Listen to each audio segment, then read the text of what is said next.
What's happening, dogs? Mr. Allen here. We have if f of x is equal to 4 raised to the x minus 7, what is f inverse of 16? Oh man, am I going to have to find the inverse of f of x and then substitute in 16 for x? I could do that, but I am a wild, crazy dude. So here's what I'm going to do. Here's what I'm thinking. With inverses, my x's and y's just flip, right? I switch my x and y's to get the inverse. Could I apply that here? Well, right now, my inverse has 16 for an x value, which means that would be a y value on my original equation, meaning I could replace that with 16 and have this equation right here. 16 equals 4 to the x minus 7. Now I'm sitting with an equation here that I could get the same bases, right? 4 to a power and 4 to a power, because 16 is 4 squared.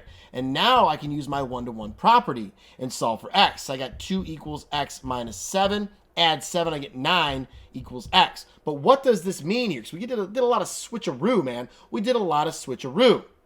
For the f of x function, I'd have the ordered pair. So let's say f of x, I'm going to have 9 comma 16, which means for f inverse of x, right? For f inverse of x, I'm going to have 16 comma 9, right? So if I plug 16 in for x, I get 9 out, which means my answer here has to be 9, and that is super dang dope. Now, if this was a more complicated one, right? I mean, finding the inverse here wouldn't be too bad, but if it was a little bit crazier, that little trick right there, that little ditty right there would have been super, super helpful. So hopefully you guys enjoyed that. I mean, what's not to enjoy, man? See you guys later.